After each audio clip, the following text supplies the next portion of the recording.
아침 목상에 오신 여러분들을 환영하고 축복합니다. 오늘 하루 또 하나님께 새로운 날을 허락하셨는데요. 새로운 날에 걸맞는 새로운 은혜로 오늘 하루 지켜줄 줄 믿습니다. 특별히 이제 새로운 달이 시작되죠. 새로운 10월에도 하나님께서 더 큰 은혜로 우리의 인생을 지켜줄 줄 믿습니다. 오늘은 8계명 이란 제목을 가지고 출애굽기 20장 15절 말씀을 좀 더 살펴봤으면 좋겠습니다. 우리 15절 말씀 같이 한번 읽어볼까요? 도둑질하지 말라. 예, 도둑질하지 말라라는 개념에 대해서 우리가 좀 더 살펴보고 있어요. 그래서 우리가 도둑질하지 않기 위해서는 소유에 대한 바른 개념들을 가져야 됩니다.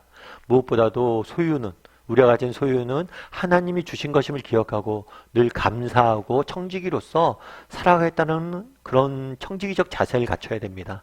두 번째로 정말 우리가 도둑질하지 않기 위해서는 하나님을 신뢰해야 돼요. 하나님 우리의 먹을 것과 입을 것을 채우실 것이다. 우리를 주실 것이다. 먹으실 것이다. 소유를 의지하지 않고 하나님을 의지할 때 우리는 도둑질로부터 자유로워지는 겁니다. 그리고 마지막으로 이 도둑질로부터 자유로워지는 방법이 있어요. 그건 뭐냐면 이거는 이전의 것들 두 가지가 소극적인가 하면 이것은 보다 적극적인 노력이에요. 우리 에베소 4장 28절 말씀을 같이 한번 읽어볼까요? 도둑질하는 자는 다시 도둑질하지 말고 돌이켜 가난한 자에게 구제할 수 있도록 자기 손으로 수고하여 선한 일을 하라. 예. 에베소에서 뭐라고 얘기하냐면 도둑질하지 말라라고 이야기해요. 도둑질하지 말고 손으로 수고해라. 불로소득을 추구하지 말고 남의 것을 훔치지 말고 너가 열심히 일해서 정당히 벌라는 거예요. 그런데 이렇게 일하고 열심히 일하는 이유가 뭐예요? 다른 사람을 돕고 선한 일을 하기 위해서 이렇게 하라는 거예요. 다르게 말하면 우리의 소유를 가지고 뭘 하라는 거예요? 다른 사람을 돕고 선한 일을 하라는 거예요. 하나님께서 우리에게 소유를 주셨습니다. 그렇다면 이 소유를 주신 목적이 무엇일까요? 그것은 소유를 우리를 위해서 주신 것도 맞아요. 그래서 우리는 하나님이 주신 소유를 가지고 누릴 수 있어야 돼요. 왜요? 우리가 먼저 건강해야지 다른 사람 섬기잖아요. 그런데 이 소유는 우리 자신을 위해서 주신 것만 아니에요. 이것들 주신 목적은 뭐예요? 다른 사람을 돕기 위해서, 섬기기 위해서, 섬기라고 주신 것. 다르게 이야기하면 뭐냐면 소유를 주신 이유는 뭐냐면 이 소유를 가지고 다른 사람과 나누라는 거죠. 그래서 이 나눔의 기쁨을 너희가 누리라는 거예요. 여러분 참된 소유의 기쁨은 어디에 있습니까? 많이 갖고 있다고 소유는 기쁘지 않아요. 여러분 아무리 많이 쌓아도 보십시오. 한계가 있어요. 그래서 어떤 사람이 영국에서 그런 조사를 했다고 그러더라고요. 한 사람이 소유를 통해서 이렇게 소유가 늘어나면 행복감을 느끼잖아요. 그런데 뭐 그 당시 돈으로 15억인가 20억을 넘어서 갖고 있으면 더 이상 행복감이 생기지 않는데. 그러니까 처음에는 돈이 아주 없을 때는 조금만 있어도 행복감이 큽니다. 근데 돈이 많아지면 소유가 좀 더 더해진다고 행복해지지 않는다는 거예요. 그럼 소유를 가지고 어떻게 하면 행복을 누릴 수 있느냐? 소유는 갖는 것이 아니라 나눌 때 참된 기쁨과 행복을 누릴 수 있는 거예요. 그래서 이 도둑질하지 말라라는 명령은 개인적인 명령이지만 뭐에 동시에 공동체적인 명령일 수 있어요. 다른 사람을 도우라는 거. 서로 함께 서로를 세워가라는 거. 그래서 우리는 어떤지 한번 점검해 볼 필요가 있죠. 여러분도 어떠세요? 나눔의 기쁨을 누린 적이 있으세요? 나눔의 기쁨을 누리고 있어요? 정말 이 나눔의 기쁨을 누릴 줄 아는 사람이 되었으면 좋겠어요. 여러분 컴패션이라는 단체를 아시죠? 아마 예전에 차인표 씨가 힐링 캠프에 나와서 굉장히 유명해져서 많은 사람들이 알고 있고요. 저희도 개척 처음 했을 때 이 컴패션을 통해서 필리핀에 있는 대학생을 계속해서 도왔죠. 그래서 아이가 졸업할 때까지. 그래서 그 필리핀에 있는 아이가 저희에게 보낸 편지도 같이 나누고 그랬던 기억이 있어요. 근데 이 컴패션의 모토는 뭐냐면 꿈을 잃어버린 어린이에게 그리스도의 사랑을 이라는 모토예요. 이 컴패션이라는 단체를 만든 사람은 에버렛 스완슨이라는 목사님이세요. 이 목사님이 어떻게 만들게 되냐면 6.25 때 우리나라를 방문하게 됐어요. 그리고 6.25 끝난 다음에 정말 아이들이 구걸하면서 전쟁 고아들이 너무나 고생하는 모습들을 보게 돼요. 그래서 그들을 도와야겠다 생각했어요. 그래서 전쟁 그 당시에 고아들이 깡통에다가 구걸을 했잖아요. 그 깡통 하나를 미국에 가져갑니다. 그럼 미국 사람들이 얘기하는 거죠. 여러분들의 눈에 보이기엔 이것은 깡통이고 쓰레기일지 모르지만 한국의 어린이들에게는 생명줄이다. 한국의 어린이들이 이것을 가지고 국어를 해서 먹고 산다.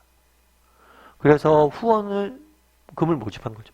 그래서 한국에 돌아와서 전쟁 고아들을 도왔어요. 어린이에게 소망을. 그런데 우리나라가 이제 잘 살게 됐잖아요. 그래서 우리가 예전엔 컴패션의 도움을 받았는데 이제 컴패션을 돕는 나라가 된 거예요. 다른 나라의 어린이를 돕는 나라가 된 거예요. 참 의미 있는 단체인 것 같아요. 그런데 이 차인표 씨가 이제 컴패션 활동을 열심히 하는데 차인표 씨의 얘기를 간증을 듣는데 참 가슴에 남는 표현이 있더라고요. 뭐냐면 이 차인표 씨가 원래 컴패션에 관계가 없었대요. 관계가 없었는데 원래는 부인인 시네라 씨가 컴패션을 이제 돕고 있었다고 그러더라고요. 그런데 한 번은 시네라 씨가 원래 해외 인도에 가기로 되어 있었는데 인도에 가서 그 아이들을 돌보고 또 그 아이들을 섬기는 그 사역을 준비하고 있었는데 시네라 씨가 부득이한 사정을 못 가게 된 거예요. 그래서 차인표 씨한테 부탁을 한 거예요.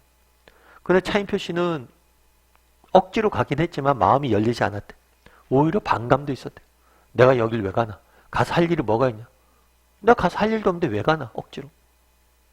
그런데 인도에 도착했는데 사람들한테 어떻게 하면 되냐고 이렇게 물어보니까 거기서 가이드가 안내하시는 분이 컴패션 직원이 그런 얘기를 했대요. 뭐라고 얘기했냐면 우리가 만나게 될 아이들은 사랑한다는 말을 들어보지 못한 아이입니다.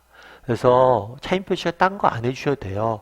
이 아이들에게 1초든 2초든 5초든 사랑한다라고 이야기만 해주세요.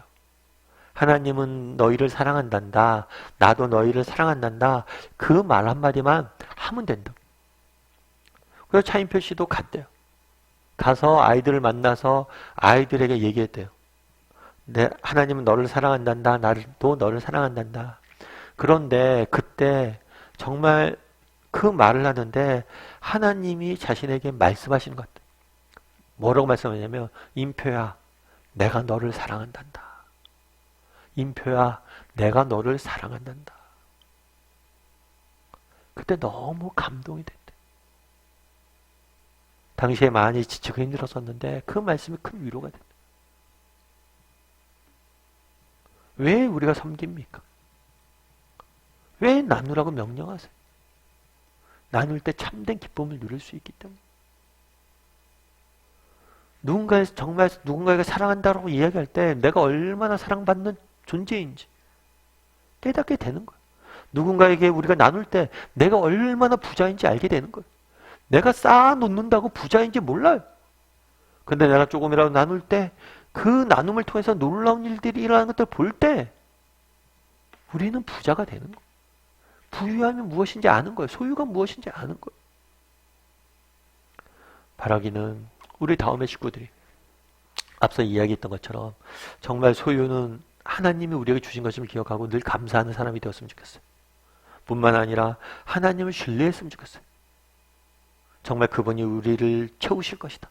소유를 신뢰하지 말고 하나님을 의지할 수 있는 사람이 되었으면 좋겠어요. 그리고 마지막으로 하나님께서 우리에게 주신 것을 가지고 나누는 기쁨을 누릴 줄 아는 사람이 되었으면 좋겠어요. 그래서 진정한 부자가 되는 저와 여러분이 되기를 주님의 이름으로 소원합니다.